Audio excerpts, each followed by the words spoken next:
চলো বাচ্চারা।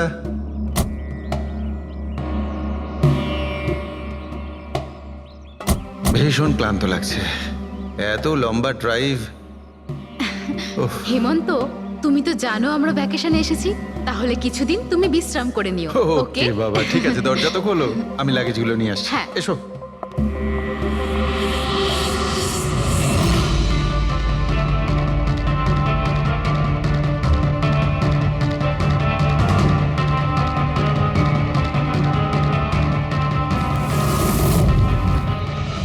হেমন্ত, হেমন্ত তাড়াতাড়ি এদিকে এসো। এই এই দরজাটা। তুমি ওদের গাড়িতে বসাও, আমি দেখছি। হেমন্ত সাবধানে প্লিজ। হ্যাঁ। চলো চলো চলো।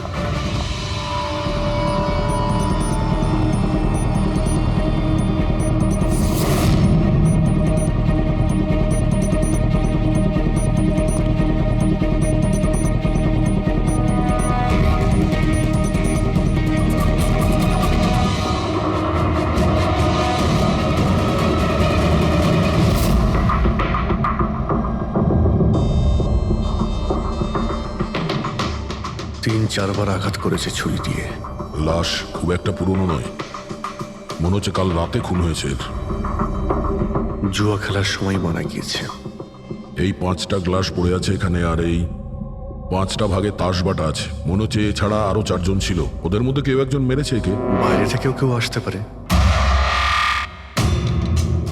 পুরবী পঙ্কজ, একটু দেখো তো এই জালনা কিংবা দরজা ভাঙা নেই তো? মিস্টার হেমন্ত, এই লোকটা কে? না স্যার, আমি তো এনাকে আগে কখনো দেখিও নি।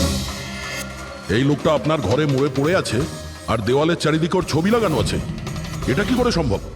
একজন অচেনা লোক আপনার এই হলিডে হোমে এসে তাস খেলছে, মারা গেছে। How it possible?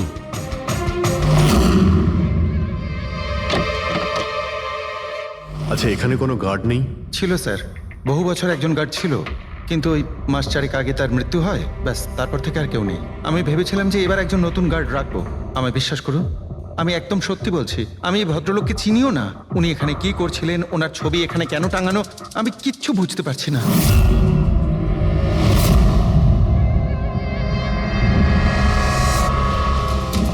পঙ্কজ,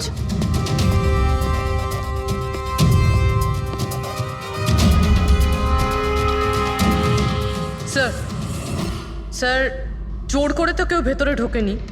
হ্যাঁ, পিছনের দরজার তালা নেই কোনো, আর তার ছিটকানিটা বাইরে থেকে খোলা যায়। ওখান থেকে এসছে ওরা। আর স্যার, এই লিভিং রুমের যে জানলাটা আছে এর বাইরে একটা কাটার ঝোপ আছে। ঝোপের মধ্যে এইটা পেলাম স্যার, কাপড়ের টুকরো। মনে হচ্ছে কেউ এর উপরে নজর রাখছিল ওখান থেকে, আর তাড়াহুড়ো করে দৌড়ুতে গিয়ে তখন এই কাপড়ের টুকরোটা ওইখানে আটকে যায়। মৃত ব্যক্তি ছাড়া এখানে আরো 4 জন ছিল, আর একজন লোক বাইরে, সব মিলিয়ে 5 জন। তাহলে এই ক্রাইমের অন্তত 5 জন সাক্ষী আছে। যদি এই 5 জনের মধ্যে একজনকেও ধরতে পারা যায়, তাহলে জানা যাবে কাল রাতে এখানে কি হয়েছিল। 3 জন লোক আছে যারা এই খুনটা সম্বন্ধে জানে, এবং তারা যে খুন হয়েছে তার ছবি দেখে চিনতে পেরেছেন। কখন আসছে ওরা? একটা সময়। 5 জনের মধ্যে 3 জন প্রথমবারই পাওয়া গেল, নট ব্যাড। আর স্যার, ওনারা নিউজ দেখে নিজেরাই আমাদের সঙ্গে দেখা করতে এসেছিলেন। অসাধারণ ব্যাপার। সমাজে যদি বাজে লোক থাকে, ভালো লোকও অনেক আছে স্যার। কিন্তু ওরা কাল রাতে রিপোর্ট লেখালো না কেন? স্যার স্যার, এরা ওই 3 জন, প্রীতম, রণবীর, বিক্রম। প্রীতম, রণবীর আর বিক্রম। তোমরা সবাই জানো ওই খুনটার ব্যাপারে? স্যার। 3 জনের আলাদা করে স্টেটমেন্ট নাও। স্যার, যখন সিডের খুন হয়েছিল তখন আমি ওখানেই ছিলাম। সিড? ওর নাম সিড ছিল? হ্যাঁ স্যার। স্যার, আমি ওদের চিনতামও না। কালকে প্রথমবার ওদের সাথে দেখা হয়েছে, আর কালকেই খুন হয়ে গেল। এক মিনিট। সব কিছু ঠিক মতন বলবে। স্যার, আসলে ওই যে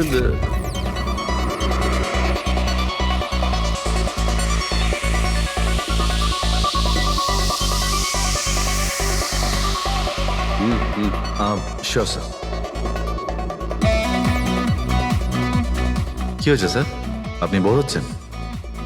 ক্লাবে ভাল লাগছে না আপনার? ক্লাব? তুমি এটাকে ক্লাব বলছো?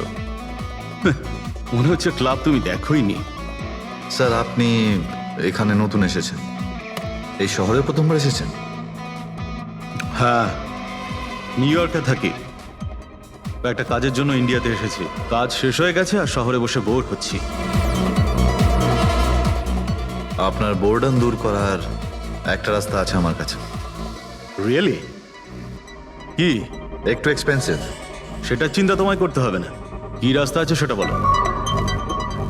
ভেবে দেখুন স্যার, লাখ টাকার ব্যাপার, আর রিস্কও আছে। ঝোকিং, রিস্ক নেওয়া আমার হবি। আর সেটা যদি হয় টাকার, সেটা আমার কাছে অনেক আছে। কাজটা বলো। সুপার দেন। তুমি কি ধরনের জোকিং এর কথা বলছো? এরকম কোনো ব্যাপার নেই স্যার, শুধু জুয়া খেলতে হবে। লাখ টাকা, জিতে গেলে মালামাল আর হেরে গেলে কঙ্কাল। আর এমনিতেও আপনার টাকার তো কোনো চাপ নেই। তাহলে চলুন আমার সাথে, কাম। যাচ্ছ কোথায়? এক ভদ্রলোকের বাড়ি। ভদ্রলোকের বাড়ি? কে ভাই? ওই যে দেখতে পাচ্ছেন, ব্ল্যাক জ্যাকেট, হোয়াইট শার্ট। তাহলে ওই বারটেন্ডার তোমাকে ওর বাড়িতে নিয়ে গিয়েছিল, তারপর তারপর কি হয়েছিল? না স্যার, ও সিডের বাড়ি নিয়ে যায়নি, ও সিডের সঙ্গে পরিচয় করায়, তারপর আমরা সিডের বাংলোতে যাই।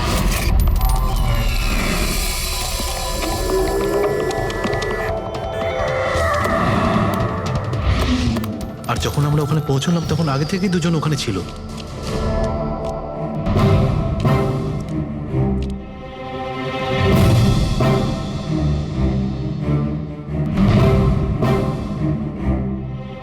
এই রইল আমার 2 লাখ টাকার চাল।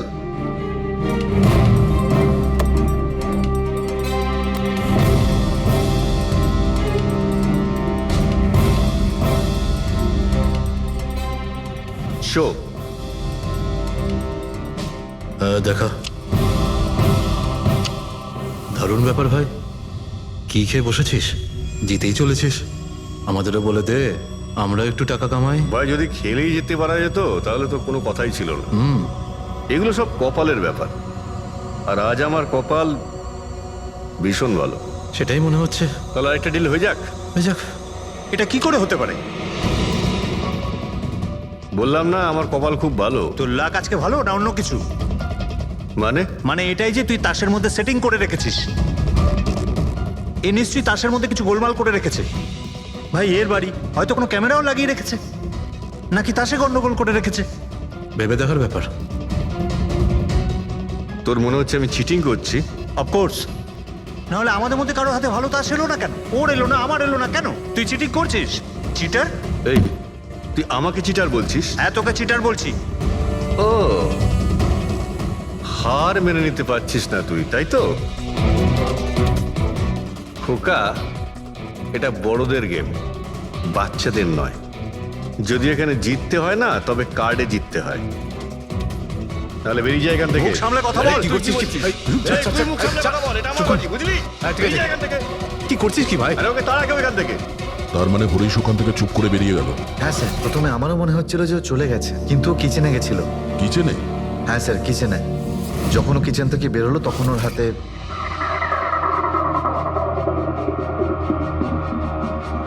তুই আবার এসিস এখানে? তোকে বলেছি না এখানে আসবি না? বেরো এখান থেকে। কি হলো কি? এই, তুই আবার হাত দিচ্ছিস গায়ে? আরে ভাই, আরে কি করলি কি তুই? আরে মেরে দিল ওকে। এটা এটা কি করলে? মেরে দিলে? আমি অ্যাম্বুলেন্সকে কল করছি, তোরা এখানে থাক। আরে মরে গেছো? পুলিশকে ফোন কর, না হলে আমরা সবাই ফেসে যাবো। পুলিশকে ফোন করলে আমরা বেঁচে যাব? জুয়া খেলছিলাম আমরা, বেআইনি এই জুয়া খেলা। হ্যাঁ, জুয়া খেলেছি, কাউকে মারিনি তো এক আমরা। বেশি চালাকি করিস না। পুলিশ যদি আসে না, আমি একা ফাঁসবো না, সবাই মিলে ফাঁসবো। সেভ একটা কাজ করতে পারি, তোরা এখান থেকে যা, আমি কাজটা খতম করে আসছি।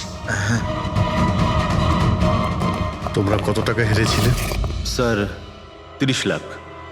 আমার প্রায় 50 লাখ মতন। স্যার 35 লাখ। এক মিনিট রণবীর, তুমি বলেছিলে যে সিড এই সময় সাদা শার্ট পরেছিল। ইয়ে স্যার, উনি সাদা শার্টই পরেছিল। আর বিক্রম, তুমি বলেছিলে যে ও হলুদ শার্ট পরেছিল। হ্যাঁ স্যার, ও হলুদ শার্টই পরেছিল। ও সাদা বা হলুদ রঙের শার্ট পরেছিল না, একটু ব্লুইশ কালার ছিল শার্টটার, আমার ভালো মনে আছে। কিভাবে সেটা হয়? আমরা যখন লাশটাকে পেয়েছিলাম তখনও হোয়াইট কালারের শার্ট পরেছিল, আর রণবীরও তো এই একই কথা বলছে। এটা কিভাবে সম্ভব? একই সময়ে আলাদা আলাদা ড্রেসে কিভাবে খুন হয়? স্যার, যখন মার্ডার হলো তখন এটা কেউ ছিলই না ওখানে। ছিল না মানে? মানে এটাই যে আমার ভালো মতো মনে আছে, এটা 6 মাস আগের ঘটনা। এরা এরা ছিল না ওখানে। না স্যার, এটা পুরো 1 বছর আগের কথা। কি সব বলছে স্যার এরা? খুন তো কাল রাতে হয়েছে, তাই না? এক্স্যাক্টলি, খুনটা গতকাল রাতেই হয়েছিল। আর সেই সময় উনি সাদা রঙের শার্টই পরেছিলেন। এক মিনিট, এসব তোমরা কি বলছো? কাল রাত, 6 মাস, 1 বছর আগে? হ্যাঁ স্যার। আই হোপ তোমরা একটা লোকের মার্ডারের কথা বলছো যা কাল রাতে হয়েছিল, তাই তো? আর তোমরা বলছো এই দুইজন ছিল না মার্ডারের সময়? স্যার, এরা দুজন ওখানে ছিল না। আমি যে মার্ডারের কথা বলছি সেটা 6 মাস আগে হয়েছে। স্যার, খুনটা কাল রাতেই হয়েছিল। আর সেই সময় যারা ছিল সেই দুজন অন্য কেউ ছিল, ওরা তখন ওখানে ছিল না। হ্যাঁ স্যার, ওরা ঠিক বলছে, আমিও চিনি না এদেরকে। তোমরা তিনজনের সিডের কথাই বলছো তো? আর মার্ডার হওয়ার আগে ও তোমাদের সঙ্গে চেরিস ক্লাবে দেখা করেছিল তো? আর তারপরে ও তোমাকে হেমন্ত বিলায় নিয়ে গেছে। না না স্যার, ও আমাকে সংকল্প ম্যানশনে নিয়ে গেছিল। আর সেটা ওই কীর্তি হিলসে, হ্যাঁ কীর্তি হিলসে ছিল। না স্যার, ও আমাকে ইয়াশ হাউসে নিয়ে গেছিল, যেটা কার্টিস রোডে রয়েছে। একটাই লোক তিনবার তিন জায়গায় 3 রকম আলাদা আলাদা জামা কাপড় পরে কি করে মরতে পারে? হ্যাঁ, সালুকে বলো। আচ্ছা, ঠিক আছে, ওকে। অজিত, সালুকে কোনো সূত্র খুঁজে পেয়েছে। তোমরা যাও, সালুকের সঙ্গে দেখা করো, আর ততক্ষণে আমি এদেরকে একটু জিজ্ঞাসাবাদ করি।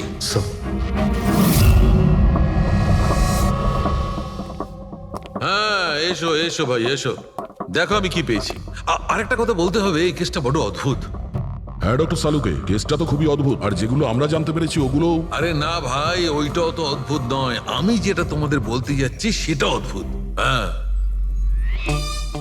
কি হলো? তুমি এদিক ওদিক কি দেখছো? কিছু না। ঠিক তো? না, আমি আপনার কথাই শুনছি। কি বলছেন স্যার? ও আচ্ছা আচ্ছা, হ্যাঁ, তো আমি কি বলছি? ও হ্যাঁ, অদ্ভুত। দেখো, আমি এর রক্তের সঙ্গে সঙ্গে রক্তের মতো আর একটা জিনিস পেয়েছি। রক্তের মতো? স্যার, স্যার আপনার সন্দেহ একদম ঠিক ছিল, এটা ডাই ছিল। আরে সারিকা, তুমি এসে গেছো? মানে আমি বলতে চাইছি, কি বলছো তুমি? লাল ডাই? কি করে? আরে বাহ, কনসেন্ট্রেশন ফিরে পেয়েছো তুমি? আরে আমার কনসেন্ট্রেশন কোথায় গিয়েছিল? তোমরা সব সময় না আমার পিছনেই পড়ে থাকো। ও আচ্ছা আচ্ছা। আমি সিডের বডি থেকে এই প্লাস্টিক ব্যাগটা পেয়েছি। এই ব্যাগ ওর শার্টের ঠিক নিচে ওর বডির সাথে টেপ দিয়ে আটকানো ছিল। আর এই ব্যাগটাতেই একদম রক্তের মতো ডাই রাখা হয়েছিল। এটা তো ঠিক ওই রকমই যেটা ফিল্মের শুটিং এ ইউজ করা হয়। বা হয়তো নাটকে। নাটক? হ্যাঁ, নাটকে। যতদূর আমরা জানতে পেরেছি তাতে এটা পরিষ্কার যে সিড একজন ঠক ছিল। সিডা তার সঙ্গীরা মিলে জুয়া আর মার্ডারের নাটক করে লোকেদের ঠকাতো। তার মানে এসবের মধ্যে ওই বারটেন্ডারও যুক্ত ছিল। ও জেনে বুঝে বড় লোকদের ফাঁসিয়ে এখানে এই কার্ড পার্টিতে পাঠাতো, আর তারপরে এই মার্ডারের নাটক। তো এই জন্য রণবীর, বিক্রম আর প্রীতম আলাদা আলাদা জায়গায় আলাদা আলাদা সময় এর মার্ডার দেখেছে। আর ওরা এসব অনেক আগে থেকেই করছে, কিন্তু কাল রাত ওদের নাটক বাস্তবে পরিণত হয়। প্রতিবারই একটা নতুন বাংলো, নতুন লোক ঠকানোর জন্য। আর বাকি সব সেম, একই খেলা, একই ঝগড়া, আর সেই একই সিটের মার্ডারের নাটক। লোকেদের কাছ থেকে টাকা নিয়ে পুলিশ কেসে নামে লোকেদের ভয় দেখিয়ে বের করে দেওয়া। সব কিছু সেম টু সেম। প্ল্যান তো খুব ভালো ছিল, কিন্তু কালকে হঠাৎ মার্ডার কি করে হয়ে গেল? কারণ কালকে রাতে একটা গন্ডগোল হয়েছে। মানে? 1 মিনিট।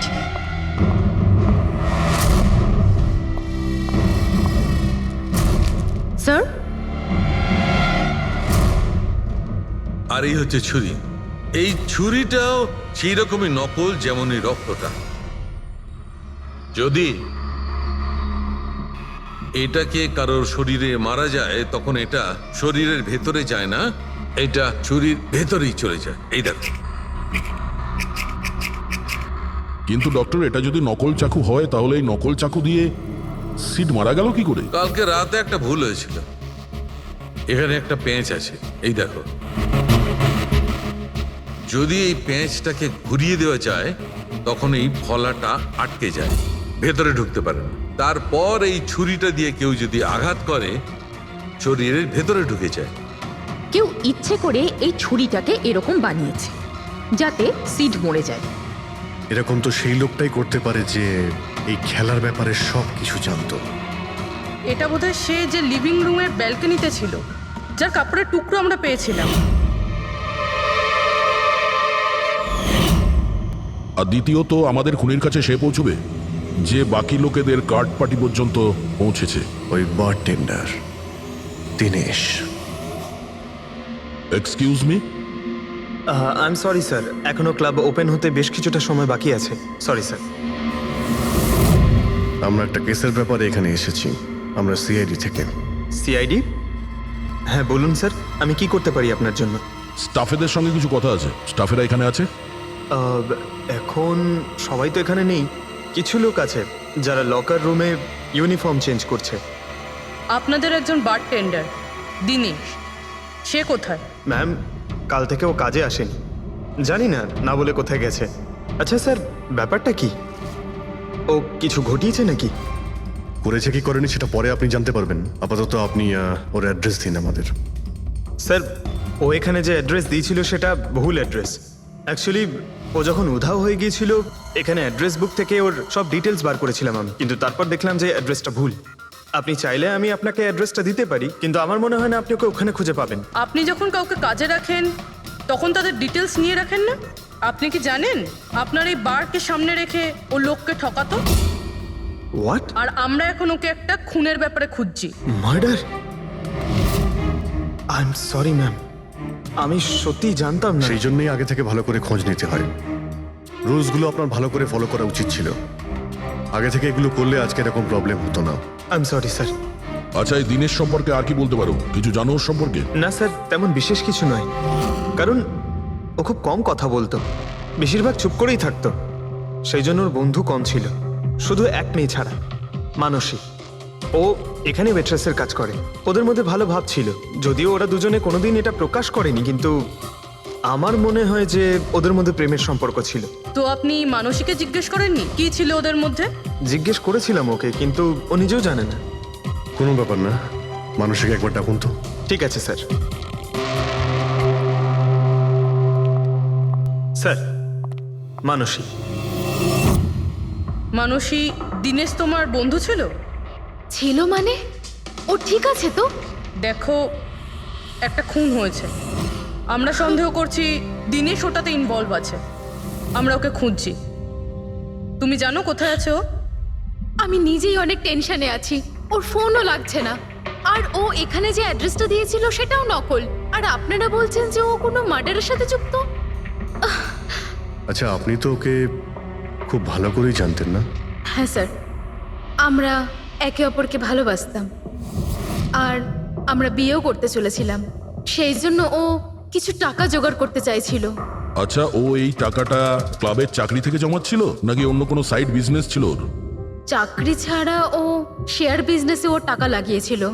আর আমাকে বলতো যে ও অনেক টাকা রোজগার করছে, আমাকে দামি দামি গিফট দিত আর দামি দামি রেস্টুরেন্টও নিয়ে যেত। তো ও তোমায় ওর ঠকানোর বিজনেসের ব্যাপারে কিছুই বলেনি? ওর কোনো ছবি আছে তোমার কাছে? হ্যাঁ আছে।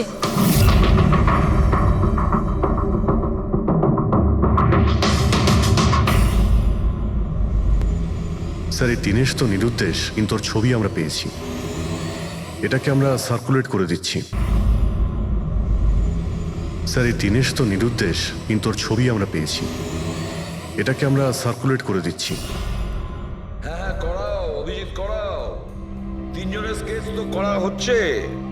একটা কথা তো পরিষ্কার যে চারজন সবাই একসঙ্গে কোনো গর্তে লুকিয়ে বসে আছে। হ্যাঁ স্যার। স্যার, এটা ঠক কিন্তু খুনি নয়। ভুল করে এদের হাতে খুন হয়ে গেছে। 100% এটা ভয় পেয়েই কোথাও লুকিয়ে রয়েছে। ব্যাস, এই ভয়টাকেই আমাদের কাজে লাগাতে হবে। এমন ভাবে ভয় দেখাতে হবে যে ওরা নিশ্চয়ই কোনো ভুল করে থাকবে আর আমরা খপ করে ধরে ফেলবো। স্যার।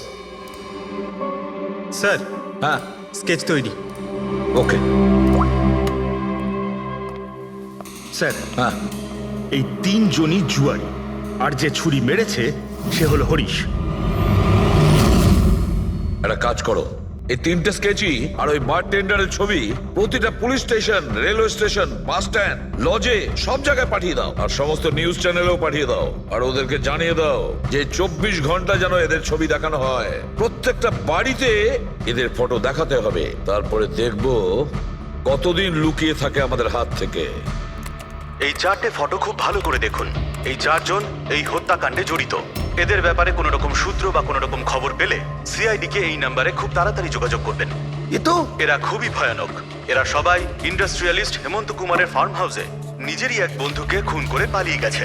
পুলিশরা অনেকক্ষণ ইনভেস্টিগেশন করার পরেও সেখান থেকে কোনো কিছুই খুঁজে পাওয়া যায়নি। সিআইডি এদের সবাইকে খুঁজছে। এই হলো এদের ফটো।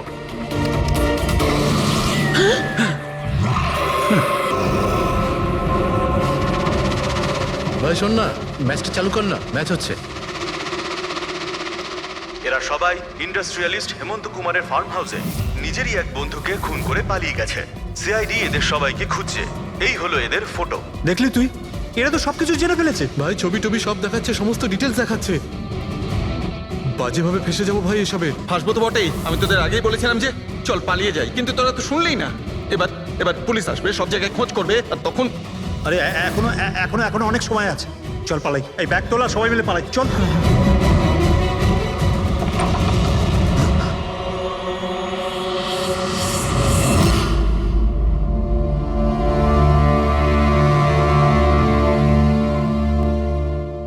স্যার, সিট তো আমার খুব ভালো বন্ধু ছিল, আমার পার্টনার ছিল, সব কিছু ঠিকঠাক চলছিল, এতদিন ধরে কোনো গোলমাল হয়নি। ওই রাতে কি যে হলো, আমি তো অন্যান্য বারের মতোই নকল ছুরিই মেরেছিলাম, কিন্তু মানে মানে জানি না কিভাবে মরলো, আমি জানি না। এও জানে না। ওসব নাটক বন্ধ করো আর সত্যি করে বলো। বলো। স্যার, আমরা ধনী আর এনআরআই লোকদের বোকা বানিয়ে ঠকাতাম, আর দিনেশ ওই জেডিস ক্লাব থেকে এই ধরনের বোকাদের সিডের কাছে আনতো। তারপর আমরা সেই বড় লোক এনআরআই লোকগুলোকে কোনো খালি নির্জন বাংলোয় নিয়ে যেতাম, যেটা আমরা প্রথম থেকেই সিডের বাংলোর মতো সাজিয়ে রাখতাম। হ্যাঁ স্যার, আমার একটা বিজনেসও আছে স্যার, রিয়েল এস্টেটের বিজনেস। তাই স্যার এই কাজের জন্য এরকমই খালি শুনশান বাংলোর খোঁজ করতাম আমি স্যার, আর তারপর অ্যাভেলেবেল করাতাম এই কাজের জন্য স্যার। স্যার প্রথমে আমরা মুরগিকে জিততে দিই, আর তারপর যখন সে ভরসা পেয়ে যায় তখন সিট জেতা শুরু করে দেয়। এই সব কিছুর প্ল্যান থাকতো স্যার, সিট জিততেই থাকতো, আর ওরা আমার মধ্যে ঝগড়া শুরু হতো, আর আমি রেগে গিয়ে ওকে খুন করে দিতাম, মানে মিথ্যে করেই। এসব দেখে ধনী এনআরআই লোক ঘাবড়ে যেত আর ওদের টাকা পয়সা ফেলে পালিয়ে যেত। উঠে পর, নাটক শেষ, চলে গেছে ও।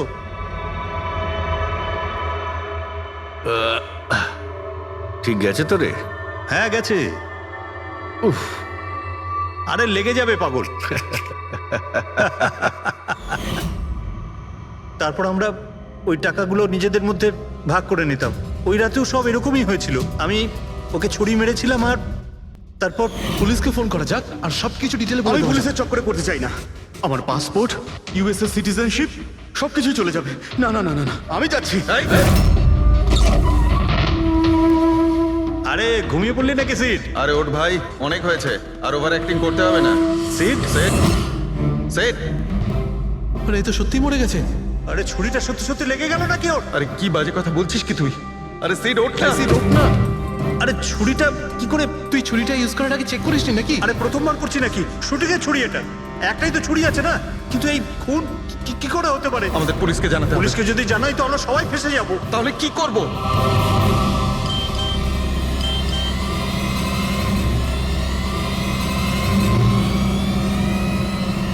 তোর খেলাটা ভেস্তে গেছে ভাই। কি? এই কেটে দেখ, এই দেখ ফটো আছে। আরে আমি এই ফটোগুলো এখনই পাঠাচ্ছি পুলিশের কাছে অ্যাড্রেস সহ, ওরা এক্ষুনি ওখানে এসে পড়বে। তোর খুব শখ হয়েছিল না খেলার, এবার দেখি পুলিশের সাথে কেমন লুকোচুরি খেলিস। তুমি বলছো যে তোমরা ওখানে টাকা ফেলে পালিয়ে গিয়েছিলে? হ্যাঁ স্যার, পুরো 90 লাখ টাকা ছিল স্যার। আমরা সব ফেলে পালিয়েছিলাম। কিন্তু আমরা তো ওখানে কোনো টাকা পাইনি। আমি কিছু জানি না ম্যাম, ওই টাকাটা কোথায় গেছে, ওই নকল ছুরিটাই বা আসল কি করে হয়ে গেল, সিডের খুন কি করে হয়ে গেল, আমি কিচ্ছু জানি না ম্যাম। কেউ তোমাদের জালে তোমাদেরই ফাঁসিয়ে দিয়েছে, বুঝেছো? দেখো, এমন কেউ আছে যে তোমাদের এই খেলার ব্যাপারে সব কিছুই জানতো। ওই ছুরিটা নিয়ে কোনো গন্ডগোল করেছিল আর তাতেই সিট মারা যায়। আর ওই দিনেশ, ও কোথায়? সিড মারা যাওয়ার পর আমি দিনেশকে ফোন করেছিলাম। আমার কথা শুনে ও খুব ঘাবড়ে গেছিল, বলল কি যে ওই শহর ছেড়ে চলে যাবে। দিনেশ তো তখন থেকেই উধাও। তাহলে কি পুরো প্ল্যানটা আবার দিনেশ করেনি তো? ওখানে রণবীরকে পাঠায় আর হরিশের ছুরিটাই চেঞ্জ করে দেয়, আর তারপরে দিনেশ ব্যালকনিতে লুকিয়ে পড়ে। আর ওখান থেকে দিনেশ ফটো তুলেছে স্যার, আর হরিশকে পাঠিয়েছে, আর তারপর বলেছে যে পুলিশ আসছে, তাই এরা সব ভয় পালিয়ে গেছে। 90 লক্ষ টাকা ছেড়ে পালিয়ে গেছে। তার মানে দিনেশ আমাদের সাথে বেইমানি করেছে। বাহ, সবাইকে ঠকায় যে লোক, যখন তাদের সাথে এরকম হলো খারাপ লাগছে।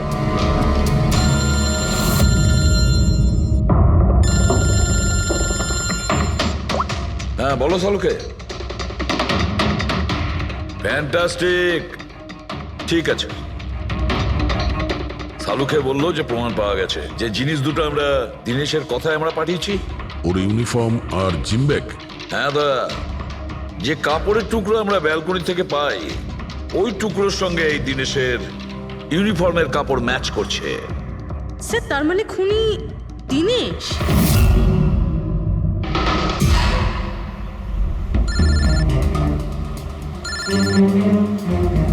এসিপি স্যার,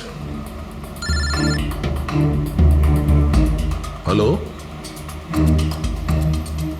কি জিটি রোড? ঠিক আছে স্যার, ওকে ওকে। জিটি রোডে যেতে হবে। দিনেশকে জিটি রোডের বাজারে দেখা গেছে।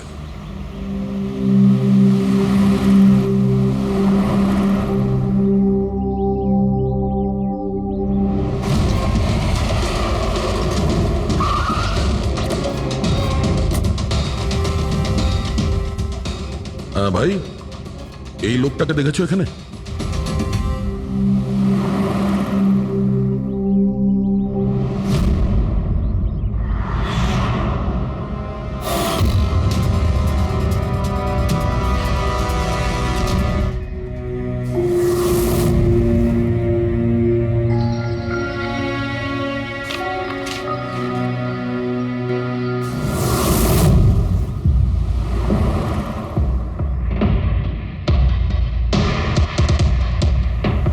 আচ্ছা, এই যে দাদা, একে দেখেছেন? হ্যাঁ দেখেছি তো। কোথায়? ওই তো ওখানে দাঁড়িয়ে রয়েছে। আগে? হ্যাঁ আগে। থ্যাঙ্কস থ্যাঙ্কস, চলো। মা, বাবা, আমায় ক্ষমা করে দিও। আমি তোমাকে অনেক কষ্ট দিয়েছি, তোমাদের মান সম্মান ডুবিয়ে দিয়েছি। কিন্তু একটা সত্যি কথা, আমি খুনি নই, আমি কাউকে খুন করিনি। আমি শুধু একটু টাকা ইনকাম করতে চেয়েছিলাম, কিন্তু আমি জানতাম আজ নয়তো কাল পুলিশ আমাকে ধরেই নেবে। এটা হওয়ারই ছিল।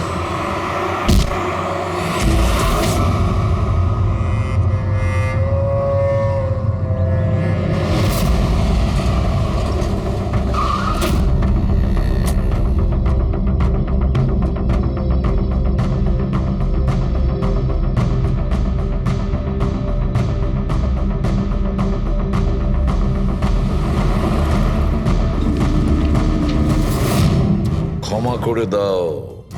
এই বদনাম নিয়ে বেঁচে থাকার থেকে মরে যাওয়া ভালো। স্যার, আমরা সিসিটিভি ফুটেজ চেক করে দেখেছি।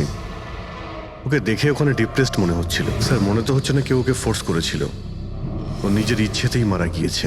সুইসাইড নোট পড়ে তো মনে হচ্ছে স্যার ও এই কাজের ব্যাপারে খুব লজ্জিত ছিল। ও এ ব্যাপারে জড়িত তো ছিল, কিন্তু সিটকেও মারেনি। স্যার, দিনেশ নয় তো আর কে হতে পারে? এদের এইসব খেলার ব্যাপারে আর তো কেউ জানতোই না। এরকম ব্যাপার নয় তো যে এরা যাদেরকে ঠকিয়েছিল ওদের মধ্যে কেউ এদের থেকে প্রতিশোধ নিচ্ছে? হতে পারে। একটা কাজ করি, আমরা বোর্ডের ওপর পুরো সাসপেক্টদের নাম লিখি, ওদের ফটোগুলো ওই সাসপেক্ট মানে ওই এনআরআই যাকে হরিশ আর তার দুই বন্ধু মিলে ঠকিয়েছে,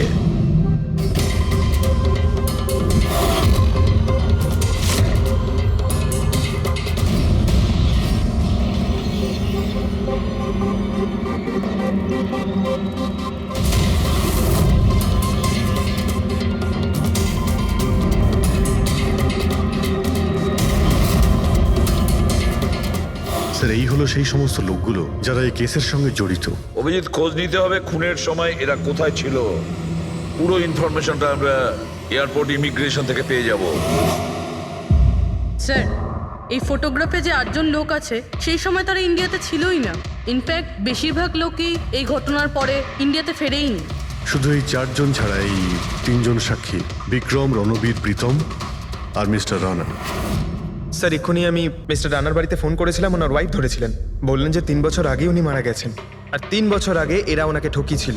উনি এই গিল্ট ফেলেই ভুগতেন যে ওনার সামনে কেউ খুন হয়ে গেছিল আর উনি কিচ্ছু করতে পারেননি, যার জন্য উনি নেশার কবলে পড়েন। আর তাহলে বাকি থাকলো 3 জন সাসপেক্ট, প্রীতম, রণবীর আর বিক্রম। প্রীতম আর বিক্রম এরা তো দেশের মধ্যেই ছিল, কিন্তু এই শহরে ছিল না। এবার এই রণবীরই শুধু বাকি থাকলো। রণবীর তো নিজেই ওখানে ছিল, ওই ফটোতেও ছবি আছে। হ্যাঁ স্যার, ও একই সাথে ব্যালকনি আর হল তাতে থাকতে পারে না, এটা অন্য কেউই হবে। তাহলে কে হতে পারে এই খুনি? পঙ্কজ, মিস্টার রানা 3 বছর আগে মারা গেছেন, ওনার পুরো ডিটেলসটা আমার চাই। স্যার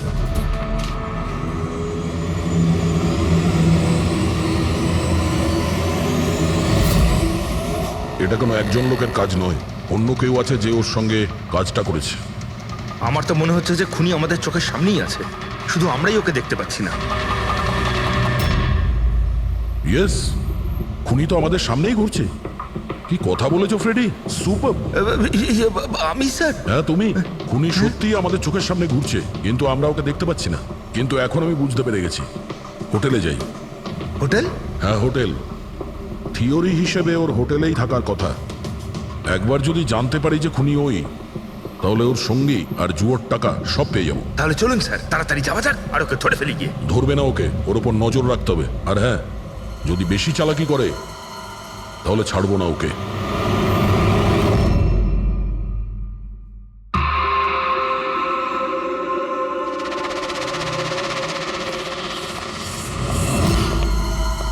এক্সকিউজ মি, হ্যাঁ স্যার, আমি আপনার ফোন থেকে একটা ফোন করতে চাই। করুন স্যার। ওয়েল, আমার একটু প্রাইভেট কথা ছিল আর কি। এছাড়া কি আপনার কাছে অন্য কোনো ফোন আছে? স্যার ওইটাই চলে যান, ওটা থেকে কথা বলে নিন। Thank you. Thank you.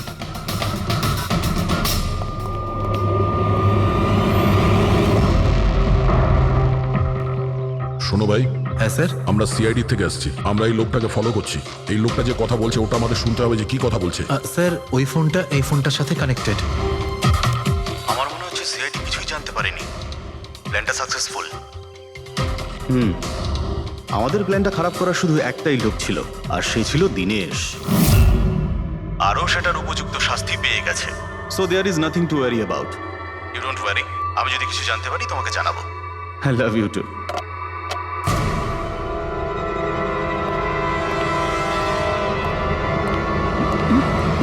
এই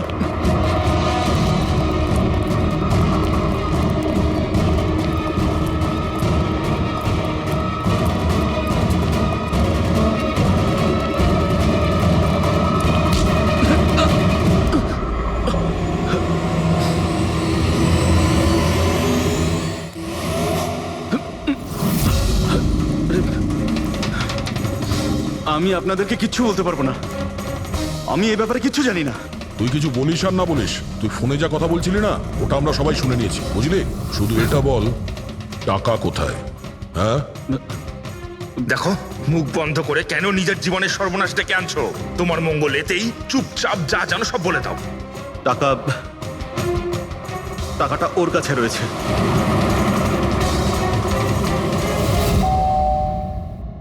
একটু দেখ তো মা, কে বেল বাজাচ্ছে? হ্যাঁ মা।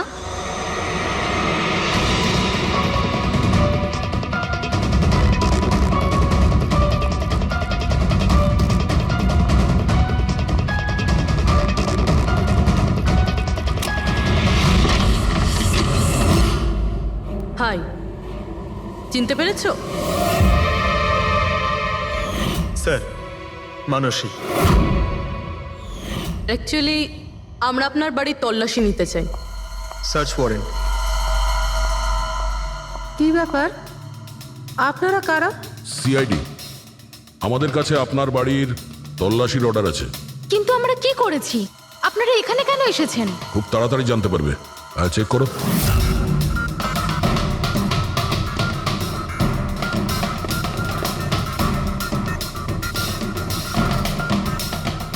দয়া স্যার,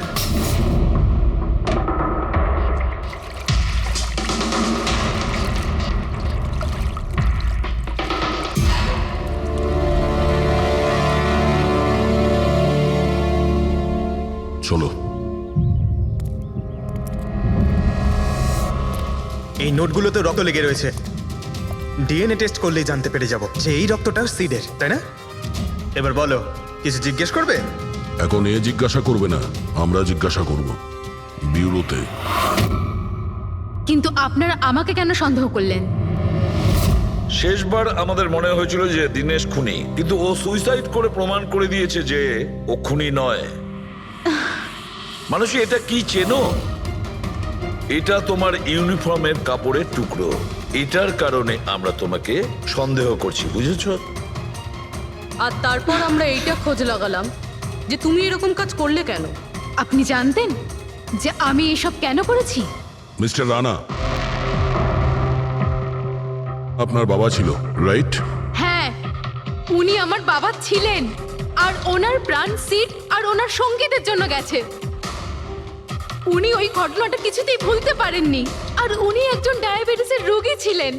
তারপরে উনি প্রচুর ড্রিঙ্ক করতে শুরু করে দিয়েছিলেন। উনি কি জানতেন এগুলো যা হচ্ছে সেগুলো সবই নাটক? না, উনি কিছুই জানতেন না। যদি এটা জানতেন তাহলে নিজের প্রাণ নিতেন না। উনি তো এই সব কিছুকে সত্যি মনে করতেন। ইউএসএতে ছিলাম আমি, যখন মা আমাকে কল করলো। বাবার অবস্থা খুব খারাপ ছিল। যখন আমি ইন্ডিয়া আসলাম তখন উনি আমাকে বললেন যে আমাকে ওনার কোনো অসম্পূর্ণ কাজ পূর্ণ করতে হবে আর ওনার অপরাধীদের শাস্তি দিতে হবে। তারপরে আমিও বাবাকে প্রমিস করেছিলাম যে আমি ওনার অসম্পূর্ণ কাজ শেষ করব।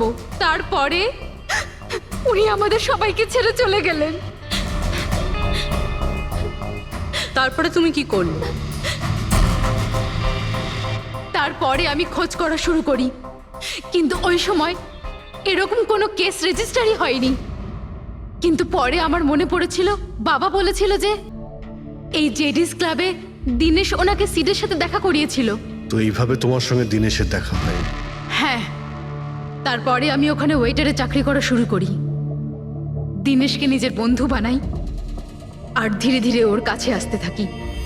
তারপরে পুরো বিষয়টাই আমি বুঝতে পেরেছিলাম যে কিভাবে ওরা আমার বাবাকে বোকা বানিয়ে আমার বাবার থেকে টাকা নিয়েছিল। কিন্তু আইনের কাছে সাহায্য চাওয়ার বদলে তুমি আইন নিজেই হাতে নিয়ে নিলে। বেইমানির বদলে বেইমানি। দিনেশের সঙ্গে তুমি ভালোবাসার নাটক করেছিলে। হ্যাঁ, আমি নাটক করেছি। ওদেরকে উপযুক্ত শাস্তি দেওয়ার জন্য আমি এটা করেছিলাম। আর এতে তোমার সাহায্য করেছে তোমার প্রেমিক, তোমার আসল বয়ফ্রেন্ড।